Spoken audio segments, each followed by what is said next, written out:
All right, let's get into it. This is going to be my Keefe D episode. I'm going to be dropping these Compton Chronicles stories uh, whenever I feel like it. But I just want to say free Keefe D, man. And I believe he innocent, and I'm going to tell you why. So, this is about, I would say, 1996. And this has had to be maybe around early June. I believe so.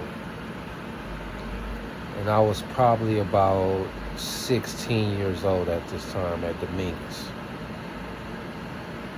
And I'm not going to mention any of the names, you know what I'm saying, because I don't want to be telling none of my homies' business. We don't roll like that. We're going to keep it real, Compton, official. And I'm going to just let you know, I'm from the east side, but I grew up in the east and the south. So, you know, I had a lot of homies from the south. And one thing I could say, we're going to get into all that. I don't want to get sidetracked, but 1996, me going to Dominguez. And I'll just say, my impressions of the south side, them dudes crippin' was immaculate. They was some real cool motherfuckers. You know what I'm saying? But with me, I'm from the east, but where at, what section, that ain't important to you rap motherfuckers. But I'm just going to keep it 100.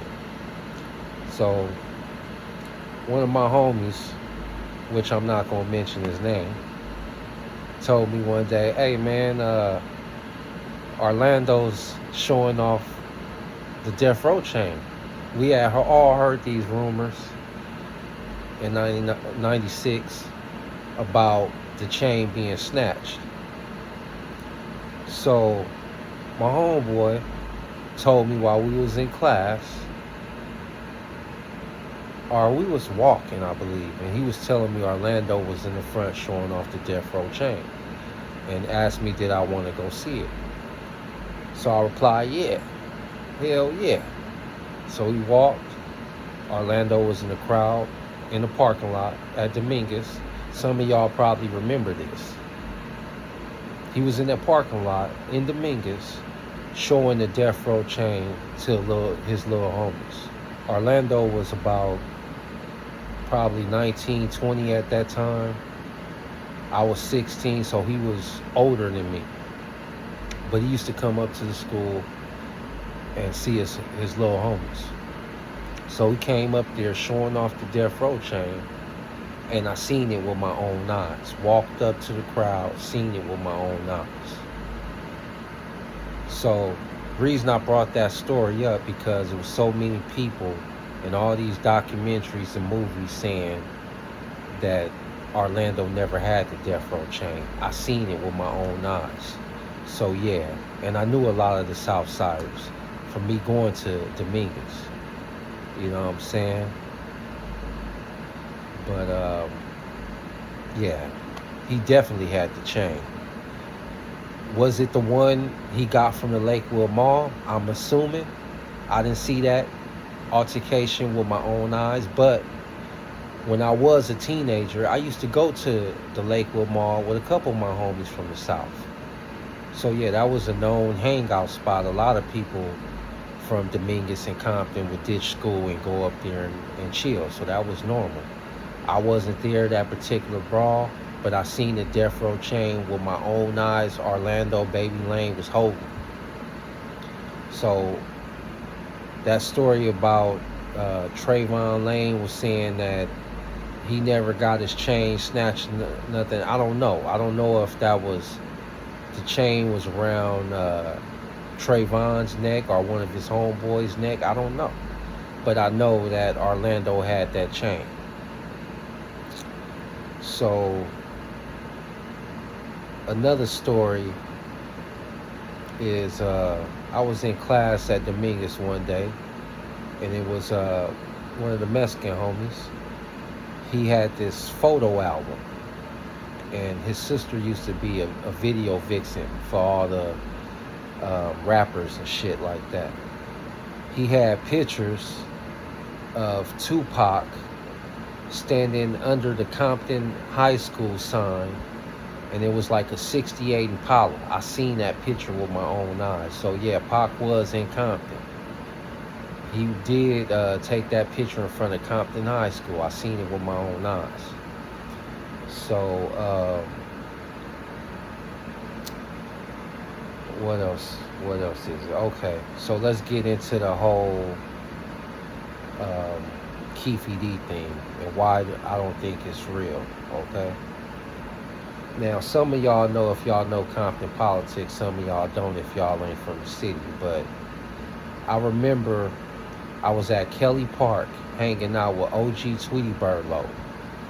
He told me this story, how the police used to hem them up in the park,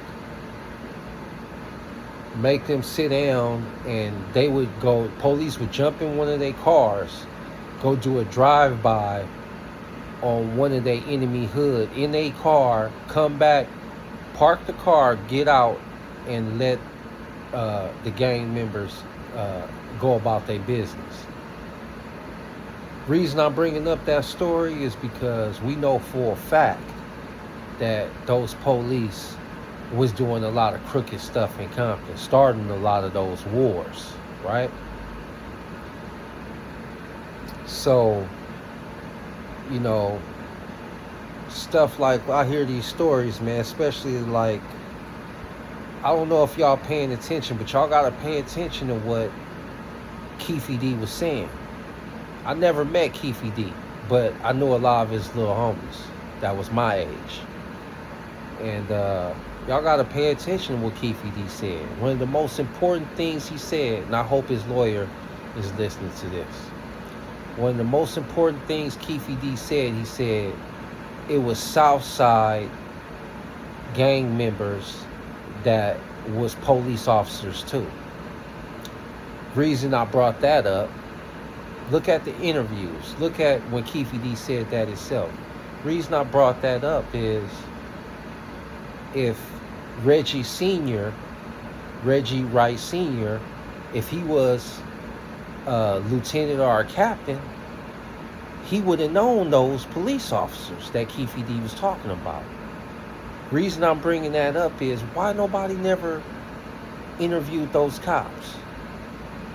Or maybe they did, but why that information never came out. Keefe D said itself that it was some Compton police that was his homies that told them they need to get out the city because the city was hot. Look at the interview for y'allself. Second thing of it is, I look at a lot of stuff like, why would Puffy and Suge, after your friends died, you know what I'm saying, after Notorious Big died, you would sign a guy named Shine that sound just like him? Why would you do that if Biggie was really your friend? Why would Suge sign the Realist that sound just like Tupac, had his head bald like Tupac? And I don't know if this is true, but they say that the Realist was performing Tupac old songs at his shows that he did. Reason I'm saying that is, if these is your friends, and I understand that, you know, from what a lot of people said in those interviews is that Tupac had a lot of unfinished music, so the Realist had to fill in a lot of those incomplete songs and complete them because he sounded like Tupac. I understand that part. But why still keep him around after that, and they kind of imitating your friends. Even the Outlaws had a problem with the realest because of that. Look it up for yourself. Even Junior Mafia had a problem with Shine. Look it up. So I think about all these things. You know what I'm saying? I think about the stories that even Keefe said. But before I get into that, you know what? Let's get into that, okay? So Keefe said that the police gave him a script to read off of. Or these is the rumors, right? That the police gave Keefe a script to read off of because they found him with some sherm, right? That was what they said. They found him with sherm, and they was going to give him, I guess, life in prison, or they said 10 years to life in prison, right? So instead of and then this is another part of the story that people got to understand. Why is it that a lot of the people that was in that car supposedly with Keefe was still alive when they was investigating? The only person that was dead at that time was Orlando. You had Keefe, they said Dre, and I forgot the other person they said. But those people were supposedly all still alive.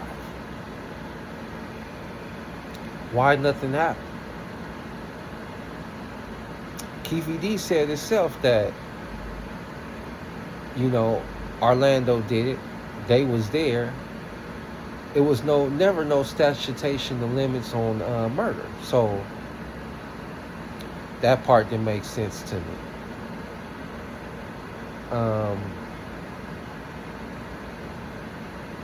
Yeah.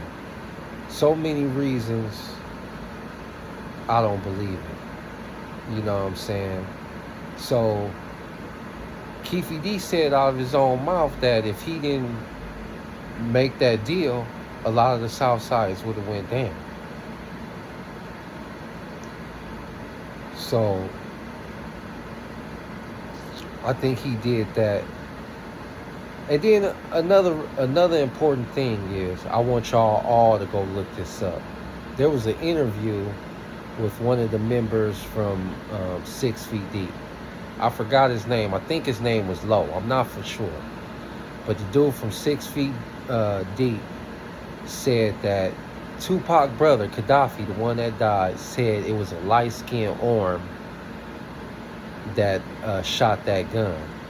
Gene Deal said that he heard rumors that it was somebody that walked up on a car and shot. It wasn't a drive-by shooting. I don't know if that's true. I'm just saying this is what these people are saying, right? So if you look at that interview from the dude from 6 Feet Deep, only light-skinned person I could think of that was kind of heavy set was Reggie Wright. I don't know if they was talking about him. I don't know. But why is it that I'm watching that trial, right? I'm watching the trial. They show that sign in front of the club 662 that said they was having a police banquet the day that Pac got killed in Vegas. Well, got shot, I mean. Not killed, got shot on the strip with Suge in that car. So how is it that, and right before Tupac got shot, headed to Club 662, the police pulled him over, right? So how is it that they having a police banquet? Mob James said he didn't know about the police banquet. He didn't know. He said he seen police outside of the club, not inside the club. So how is it that y'all having, look it up for yourself. You can see it on the internet, everything. They was having a banquet for a boxer that night. And it was supposed to be a lot of police in that club that night. So Pac is headed there. They get pulled over supposedly for having loud music. To me, I believe that that car got pulled over so the police can search that car, look inside of it, see who was in it, and see what they need to do to take them out. Okay? I don't know if it was a month or a couple months before, he fired Reggie Wright Jr. and Pac was doing an audit on Death Row Records. And supposedly he was finishing his 3 record contract deal, right? Even Daz Dillinger said himself that Tupac wanted Daz to come with him to do some business with Quincy Jones, right? Because Pac was going to make his own label with Quincy Jones. And Daz said that he was going to go with Pac. So Suge would have lost one of his main producers because Dre was gone, right? Pac doing an audit on him, seeing where all the money going. And what about if Pac would have educated the rest of those artists? In which we know that was Pac's spirit. He wanted to uplift his people, not be a part of the problem, destroying his people, right? So I'm thinking about all this stuff, and I really think that,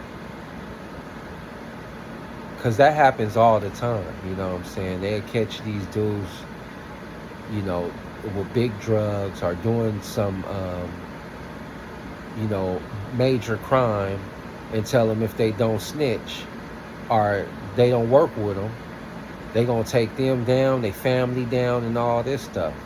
You know what I mean? Another weird thing is, right?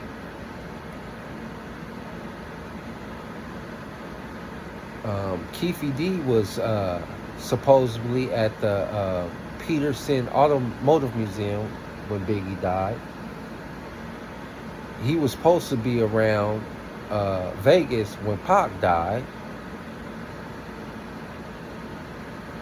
How is it that that's just a coincidence that he was just, to me, that was the police making sure that stick on him, right?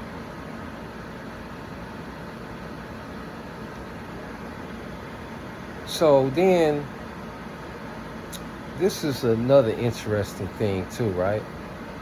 It's an old interview with Reggie Wright Jr. and his father, Reggie Wright Sr., right? So Reggie says on this video, they was testing Tupac's brother Mo Preem to see if he would give up Pac location. So they ran up on him, punked him, stripped him out of his clothes, and told him that he better let him know where Tupac was, right? So Reggie said when, I guess, Pac got wind of that, they disciplined him, right, for giving up his location and sent him home. This is what Reggie Wright Jr. said, right? So think about this. If you Tupac and your entourage just did this to your brother, stripped him, punked him, all that, that's supposed to be your brother. And y'all, a lot of y'all got brothers. A lot of y'all got family members. Would you rather discipline your brother yourself or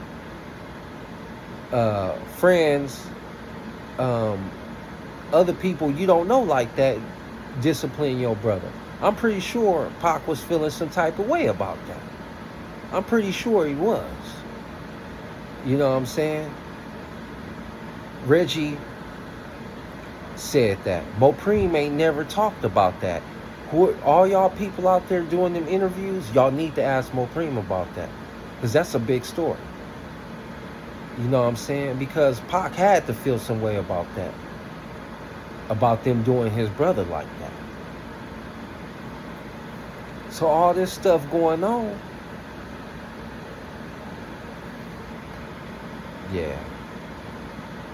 I'm not thinking Keefe D is guilty, man. I think he innocent, man.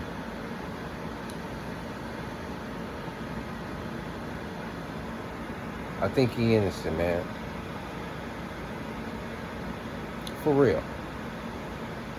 He just, hey, was greedy for some money, being a scapegoat, doing what he was told. That's what I believe, man.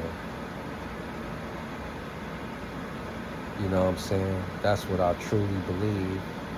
And this is part one, Compton Chronicles. And yeah, we're gonna get into a part two. Y'all stay tuned, man.